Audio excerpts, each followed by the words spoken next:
21대 국회의원 선거가 두 달 앞으로 다가왔습니다. 선거 제도의 변화로 정당 구도에도 상당한 변화가 예상되고 있습니다. 지금 이 자리에는 명지대 김영준 교수, 김성환 시사평론가 두 분 나와 계십니다. 어서 오십시오. 네, 예, 안녕하세요. 반갑습니다. 김 교수님께 먼저 좀 전체적인 구도를 좀 그려달라고 해야 될 것 같습니다. 어떻습니까? 이번 선거는 과거의 선거와 어떤 점에서 어떻게 다르고 어떻게 구도가 이제 그려질 거다라고 하는 점이 필요합니다. 몇 가지 이제 총선에서는 변수가 있는데요. 예. 가장 큰 변수는 역시 선거 구도입니다. 예. 이게 1대1 구도냐 아니면 일려 다야 구도냐 예. 이런 식에 따라서 달라지는데요. 지난 2016년 총선에서는 3당, 4당 체제로 치러졌습니다. 당시 더불어민주당이라든지 아니면 새누리당, 그리고 국민의당, 그리고 정의당 이 4당 체제로 치러졌었는데요. 네.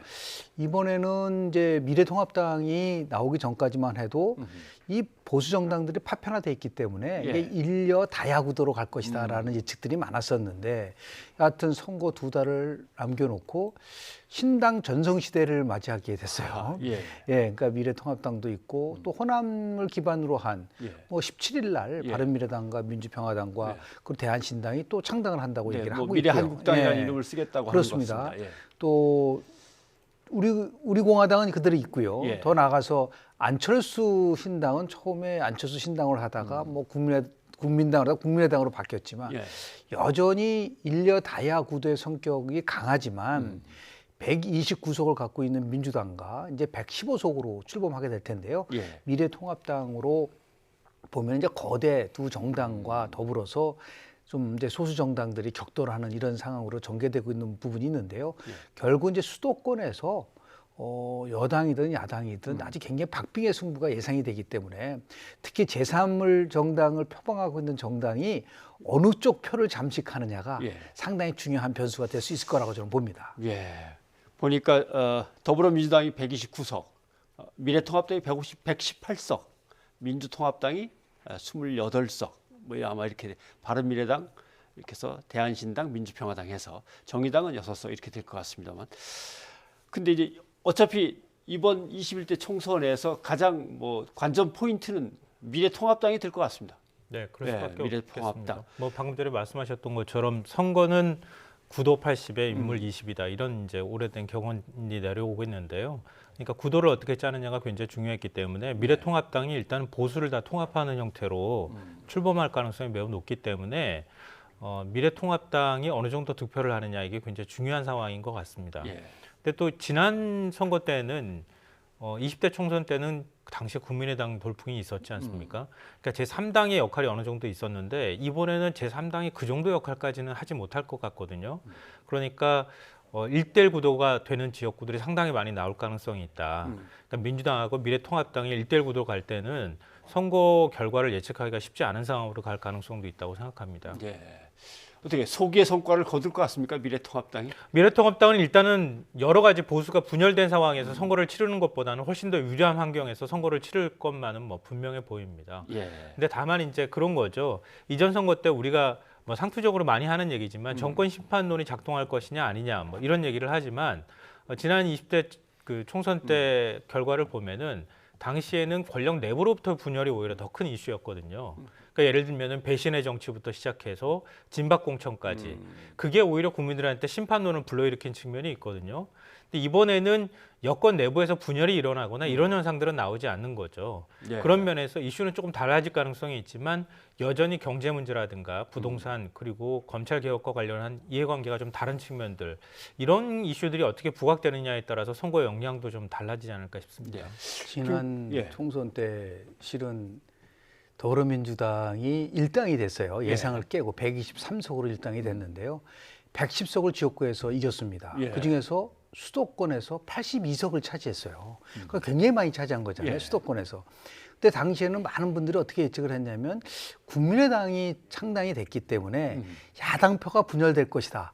라고 얘기를 해서 당시 새누리당이 한 180석을 가져갈 거라고 예측들을 많이 했지만 막상 이렇게 딱 보니까 예. 전혀 반대 결과가 나왔어요. 그렇죠. 그 원인이 뭘까를 이제 심층 분석을 해보면 당시 국민의당이 비례대표에서 26.7%를 얻었지만 예. 지역구 수도권에서 무려 국민의당이 15.4%, 180만 표를 가져갔습니다. 예. 근데 그 180만 표를 어느 표를 잠식을 했냐면 바로 새누리당 표를 잠식을 했다는 거죠. 예. 그러다 보니까 지난 그 2016 총선에서 122석이 걸린 수도권에서 5% 이내에서 승부가 결정된 것이 무려 전체 120석 중 15%를 차지했습니다. 예. 그러니까 지금 굉장히 제3정당이 어디를 표를 잠식하느냐가 중요할 수밖에 없는데 예. 그래서 뭐 이제 국민의당이 이번 선거에서 수도권에서 과거처럼 얼마나 많이 잠식할 거냐 아니면은 지금 1대1 구도가 됐기 때문에 조금 전에 네. 우리 평론가님 말씀하신 것처럼 아예 제3정당은 없이 그냥 1대1 구도로 갈 거냐 이런 부분도 있지만 여전히 지금 보면은 여론조사에서요 예. 어느 정당도 지지하지 않다라고 하는 무당층이 무당층. 굉장히 많습니다. 그러니까 이 표의 향방이 예. 굉장히 중요한 결정적 요인이 되고 있기 때문에 제3정당의 향배 예. 그리고 부동층, 예. 무당층 이런 쪽들이 남은 60일 동안 어떻게 움직이느냐에 따라 달라질 텐데 여당으로서는 참 어려운 선거가 될 거예요. 왜냐하면 방어를 해야 되는 선거이기 때문에 예. 통상적으로 뭐 정권 심판론도 있고 야당 심판론도 있지만 총선은 본질적으로 정권 심판론입니다. 정권 그러니까 심판론이죠. 이것을 예. 어떻게 이제 여당이 잘 방어할 것이냐가 중요한 관전 포인트라고 저는 봅니다. 근데 방어하기 어려운 수치가 나와버렸어요. 갤럽에서 그동안 계속 해오던 조사에서와는 달리 야당 심판론이 앞섰었는데 이제 밑으로 내려가고 여당 심판론이 위로 올라가 버렸습니다. 네. 그렇죠? 민주당이 좀 긴장을 해야 될 것 같아요. 아 그렇죠. 예. 뭐 지금 아주 중요한 고비를 넘고 있다고 저는 생각하는데요.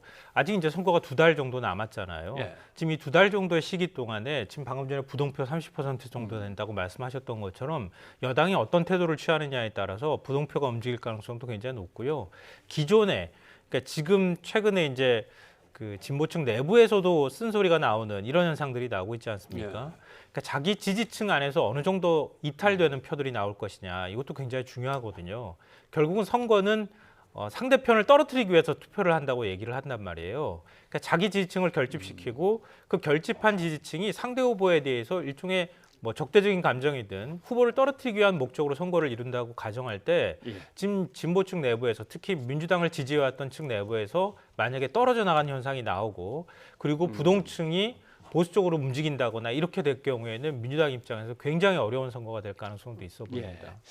자, 제3당들 네. 이 그 존재들이 이제 어떻게 될 거냐에 이제 관심을 모아보자라고 했는데 호남 흔히 3당이라고 이렇게 얘기하면 손학규 대표가 좀 기분 나빠할지 모르겠습니다만 호남을 기반으로 한 3당의 통합 일단 통합하기로 결정을 했고 17일 날 네. 뭐 이제 통합 대회를 해버린다는 건데 전망하시기에 어떻습니까 그 미래가? 지난 88년도 김대중 총재가 만든 평화민주당이 있었습니다. 예. 그 평화민주당이 호남 지역의 의석을 싹쓸이한 적이 있습니다. 예. 그런데 2016년도 총선에서 당시 국민의당이요 호남이 28석이었었지만 23석을 가져갔습니다. 그렇죠. 굉장히 예. 많은 표를 가져간 겁니다. 그런데 실제로 보면은 지금 호남 지역에서 정당 지지도를 보면 민주당이 너무 강합니다. 그렇죠. 예. 그러니까 지금 이제 바른미래당과 뭐 민주평화당이라든지 아니면 대한신당의 정당 지지도를 모두 합쳐도 예.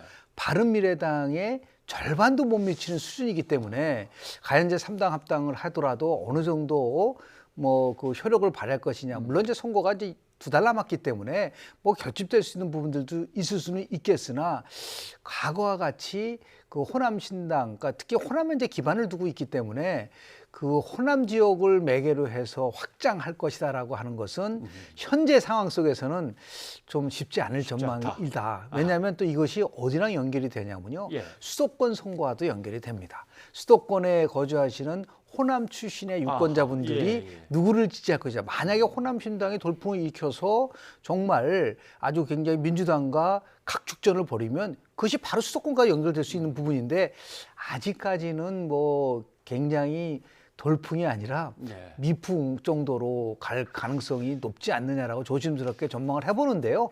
여하튼 뭐 아주 굉장히 돌발 변수에서 대한민국 선거가 결정되기 때문에 기억나실 겁니다. 95년도 지방선거에서 당시에 그렇죠. 자민련이 탄생했는데 충청도 핫바지론 하나 때문에 완전히 뒤집어진 적이 있어요. 지역감정 발언 때문에. 그래서 60일이 남아있기 때문에 지금 현재 상황 속에서는 정말 예측하기는 힘들지만 예. 아마 호남에 기반을 둔 민주통합당이라고 지금 가칭 얘기를 하고 있는데 이 정당명은 2012년도에 당시 민주당이 썼었던 정당명이에요. 그래서 나는 예. 이거가 중앙선관위가 이 당명을 과연 허락할 것인가에 대해서도 제가 볼 때는 이제 설왕설래합니다. 왜냐하면 그러면 야칭을 뭐로 할 거냐? 예. 민주당으로 할 거냐? 통합당으로 한다면 미래통합당도 우리가 약칭을 통합당으로 한다 이러면 그렇죠. 이게 굉장히 혼돈이 올 수 있는 부분들이 있기 때문에 이것이 어떻게 결정이 날지도 한번 좀 지켜볼 일이라고 봅니다. 비대위를 갖다 급히 꾸리겠다니까 비대위 꾸린 다음에 이제 진행이 어떻게 되는지 봐야겠고 안철수 신당 얘기도 좀 해봐야겠습니다. 이제는 뭐 어쩔 수 없이 국민의당. 되돌아가서 네. 국민의당이 돼버렸습니다만은 나름대로 양당 구도 정치에 이제 실직난 사람들도 많고 부동층도 많은 상황에서 안철수 신당이 이제 국민의당이 됐으니까 이 국민의당의 진로는 가능성을 어떻게 보십니까? 이번 총선에서. 뭐 지난 20대 총선에서는 호남이라고 하는 지역적 기반을 그 당시에 국민의당이 안철수 전 대표가 가지고 있었거든요. 예. 그리고 반문 정서도 호남에서도 있었고요. 근데 그런 것들을 좀 적절히 활용하면서 좀 호남에서 23석을 가져가기도 했고요. 그리고 전체 정당 득표율에서도 국민의당이 2등을 하지 않았습니까? 근데 그런 이제 측면이 있었는데 이번 선거에서는 그런 움직임이 별로 보이지 않는다는 거죠. 그런 면에서 지금 보이는 정도의 수준으로 보면은 미풍에 그칠 가능성이 매우 높다 이렇게 볼 수밖에 없는데 다만 이제 앞서 말씀하셨던 예. 것처럼 앞으로 뭐 지금 통합되는 보수가 통합되는 미래통합당이나 아니면 민주당이나 어떤 모습을 보이느냐. 그 과거 20대 총선에서 가장 많이 즐겨 사용했던 용어가 있잖아요. 한 방에 훅 간다. 그러니까 지금 계속 민주당에서도 악재가 나오기도 하고 자유한국당에서도 그런 모습들이 나오고 있거든요. 그러니까 그런 것들이 계속 반복되거나 이렇게 할 때는 정말 가람비에 옷 젖는다고 얘기하는 것처럼 양쪽 다 싫다고 하는 바람이 불 가능성도 배제하기는 어렵습니다. 예. 그럴 때 지금 뭐 안철수 전 의원이라든가 아니면은 국민의당이 다시 한번 그 틈새에서 표를 얻을 가능성도 배제할 수는 없어 보입니다. 김 교수님 국민의당에 대해서. 저는 이제 관전 포인트를 어떻게 보냐면요. 예. 물론 지난번처럼 아주 돌풍을 일으킬 것이냐. 당시에 국민의당이 비례대표의 정당 득표율이 26.7%로 민주당 25.5%부터 높았어요. 예. 38석을 가져갔었는데 지금 저는 관전 포인트가 두 가지입니다. 하나는 뭐냐면 과연 지역구가 아니라 정당 득표에서 예. 어느 정도 득표를 할 수 있을 것인가. 지난번 총선에서요, 정의당이 7.2%를 득표를 했습니다. 예. 그런데 지금 말씀하신 것처럼, 뭐 여당도 싫고 야당도 싫고, 뭐 예를 들어서 지금 제3세력에 대한 욕구는 있어요. 예, 이것을 분명하죠. 어떻게 담아내느냐 문제에 따라 달라지지만 지금 과거에 민주당을 지지했었던 진보계층 일부가 이렇게 이탈을 하면 그 계층은 절대로 보수당으로 가지 않습니다. 그러니까 예. 갈 때가 두 가지죠. 하나는 뭐 중도를 표방하는 정도로 가든지 아예 투표에 참여하지 않는 거를 얘기를 하는 거죠.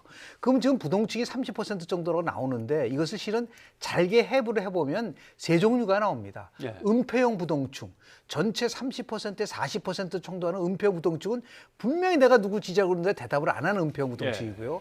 30%는 순수 부동층이에요. 순수 정말 부동층. 누구를 찍을지는 모르는 거고 나머지 30%의 부동층은 기권형 부동층입니다. 아예 투표에 참여하지 않는 거예요. 아하, 예. 그러면 30%의 부동층에서 40%는 전체적으로 12%고 예. 이 12%에서 70% 정도가 반문 성향을 갖고 있는 거는 맞습니다.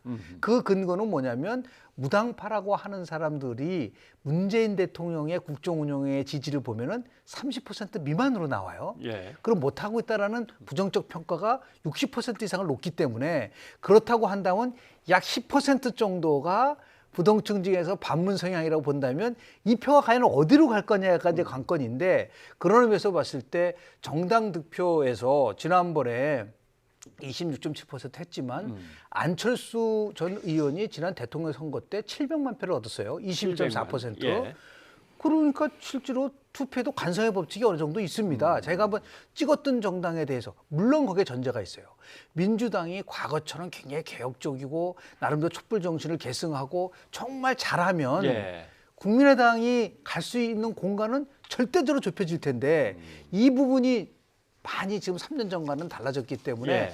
여전히 제3정당과 부동층에 대한 중도층에 대한 욕구는 분명히 존재하고 있기 때문에 예. 이것을 어떻게 담아낼 것이냐 라는 부분 속에서 완전히 비관적인 것도 아니고 또 아주 낙관적인 것도 아니고 남은 2달 동안에 아주 행보가 굉장히 중요할 거라고 저는 봅니다. 네, 방금 전에 굉장히 중요한 점을 지적해 주셨는데요. 이번에는 선거 제도가 바뀌었잖아요. 그래서 30석에 대해서 준연동형 비례대표제가 도입이 된다는 거죠. 그렇죠. 그럼 민주당은 거기서 의석을 가져갈 가능성이 현재로서는 거의 없어 보입니다. 그렇기 때문에 진보층 내부에서도 교차 투표나 전략적 투표를 할 가능성이 매우 높고요. 그게 정의당 쪽으로 갈지 아니면 일부 민주당 쪽에서 남아서 지금 17석에 해당하는 그냥 이전의 정당 득표율에 따라서 의석을 배분하는 그쪽으로 쏠리게 될지 이걸 알 수가 없다는 것이고요. 예. 또 하나는 지금 통합되는 미래통합당이 지금 미래한국당이라고 하는 이성정당을 만들게 되잖아요. 그럼 보수층의 투표는 또 어떻게 할 것이냐? 과연 전략적 투표로 갈 것이냐?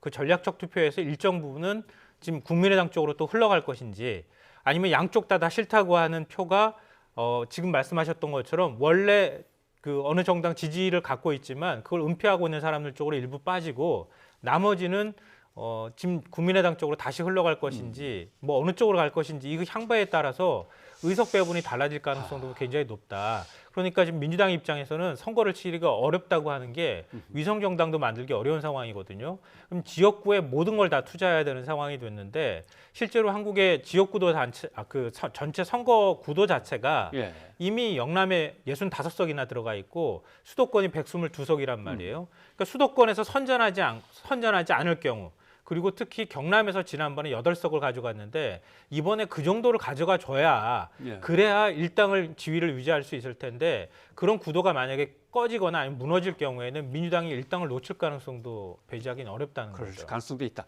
결국 여당인 민주당은 지금 리스크 관리를 엄청나게 잘해야 될 때인데 지금 실수가 계속 나와서 이제 골치 아픈 상황이고 다른 당들은 이때를 타서 기운을 갖다 얻어서 뭔가 밀어붙여야 되는데 대개 보면 국민들은 이제 투표를 얼마 안 남겨놓고 있을 때 공천 잡음 막 나온다든가 이제 그런 데서 실망들 많이 하니까 뭐 이제 마지막 단계에서 그런 것들 당들이 조심조심해서 관리를 해야 될 것 같습니다. 근데 제일 이제 핫한 두 지역구가 있습니다. 네. 하나는 종로에서 이제 이낙연 전 총리하고 황교안 전 사실상 총리 뭐 대통령 국민대행 뭐라고 붙이든 간에 두 분 다 총리 출신이고 그런가 하면 저쪽 밑에서는 또 홍준표 그다음에 이제 김두관 이 두 지역구에 대해서만 간단히 좀 전망을 주신다면 종로 같은 경우는 실은 이제 정확하게 표현하면 스윙 지역구입니다. 예. 그러니까 지금 5번의 선거 중에서 3번은 지금 야당이 이겼고 2번은 정세균 의장이 2번 이긴 거예요. 2012년도, 2016년도예요. 예. 근데 제가 이제 분석을 해보니까 2008년도 선거 때는 당시 박진 의원이 지금 종로가 17개 동으로 있습니다. 17개 동이요. 그중에서 예. 10개 동에서 이겼습니다. 그런데 2012년도에는 당시 정세균 후보가 홍사덕 후보한테 이기면서 결국 홍사덕은 5개 동밖에 못 이겼어요. 그런데 2016년도에는 오세훈 예. 후보가 나왔는데도 2개 동밖에 못 이겼어요. 그러니까 2개 동이라는 게 평창동하고 사직동이에요. 그래서 실제 인구 분포를 보면은 창신동이나 숭인동 쪽이 거의 20% 정도를 차지하고 있고요. 예. 평창동하고 사직동은 합쳐도 안 나옵니다. 그러니까 실질적으로 보면은 굉장히 유리한 구도인데 지금 집권당으로서는요. 네. 근데 민주당의 정세균 의원 후보가 당시 이겼던 거는 당시에 박진 의원은 겨우 이겼는데 50%를 넘었다는 겁니다.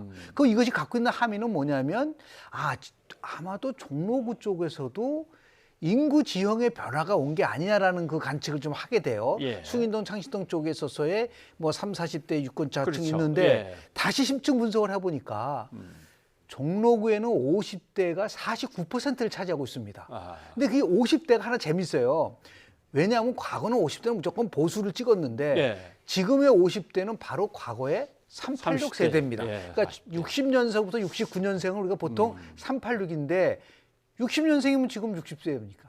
예. 그러니까 50대가 전부 다 386 세대가 됐다고 한다면 나이가 들수록 보수화되는 연령 효과와 예. 같은 세대를 같이 갖다라는 이 세대 효과가 충돌을 할 경우 과연 어느 쪽에 손을 들 것이냐라는 예. 게 중요한 이제 관전 포인트라고 보는데 지금은 분명한 것은 예. 이낙연 전 총리가 유리한 구도가 있겠지만 예. 2016년도에 오세훈 후보가 당시에 17%포인트 이긴다고 그랬었어요. 근데 막상 투표 뚜껑을 열어보니까 상당히 달라서 대한민국 선거에서는 정말 두 후보가 세게 붙으면 48대 52 구도입니다. 그러니까 알겠습니다. 이게 지금 아무리 예. 집권 여당이 굉장히 강하다 하더라도 이제 선거가 굉장히 임박을 하게 되면 아마도 박빙으로 갈 수밖에 없는 그런 구도를 안고 있지 않나 생각을 좀 합니다. 양산은 우리 김평론가한테 부탁을 해야 될 것 같습니다. 양산도 만만하지 않은 그래요? 선거구가 될 것 같은데요. 왜냐하면은 물론 지형 자체로 보면은 경남 동부 지역이 상대적으로 민주당 지지세가 높은 건 사실입니다. 예. 노무현 대통령 봉화에 있었던 김해가 있고요. 그 다음에 지금 문재인 대통령 사저가 있는 양산이 있거든요. 그러니까 지난 대선 때 보면은 비교가 좀 되는데요. 지난 대선 때는 문재인 대통령이 경남에서 당시 홍준표 그 후보한테 0.5% 포인트 차로 졌어요. 졌는데 양산의 경우에는 43대 30으로 13% 포인트를 이겼거든요. 그러니까 그런 현상이 나타날 가능성도 뭐 배제하기는 어려워 보이는데요. 그러니까 다만 경제 문제가 이슈가 될 가능성이 있는데 지난번에 뭐 재보궐 선거 때도 마찬가지지만 지금 그 특히 이제 경상도 지역 중에서 경남 동부 지역 같은 경우나 그리고 부산 서부도 마찬가지지만 어느 정도 민주당 지지세가 있는 건 사실이지만 제조업이나 이런 것들이 굉장히 활성화된 지역들이라는 거죠. 예. 그러니까 지역의 문제에 있어서 바라본다면 경제 문제에 굉장히 민감할 수밖에 없는 상황이다. 그리고 최근에 뭐 보수세가 없는 곳은 아니니까 당연히 자유한국당이나 이런 것들에서 보수 진영에서 계속 반문 정서를 불러일으킨 측면이 있거든요. 그러니까 결국 그 두 가지가 합쳐졌을 경우에는 또 이전처럼 경남 지역이 0.5%포인트 차밖에 안 났다고 말씀드렸던 것처럼 그런 형태로 갈 가능성도 있어 보입니다. 그러면 결국은 코로나19 사태를 어떻게 빨리 마무리하고 이것이 경기 침체로 다시 이어지지 않도록 하는 이 문제 같은 것도 관리 같은 경우도 이번 총선에 여파를 미칠 수 있겠군요. 양산에서는 제가 흥미롭게 보는 건 역시 구도입니다. 예. 지난번 총선에서 보면은 서영수 후보가 이겼지만 예. 1200표 정도밖에 못 이겼어요. 그런데 그 후보가 만약에 홍준표 후보가 나가서 나는 정말 억울하다 해서 무소속으로 나간다든지 해가지고 표가 분산되면은 굉장히 홍준표 전 대표로서는 어려울 수 있는 그러니까 예. 구도가 어떻게 짜여지냐가 그것도 굉장히 중요한 관건이라고 봅니다. 알겠습니다. 자, 오늘 두 분 또 말씀 고맙습니다. 네.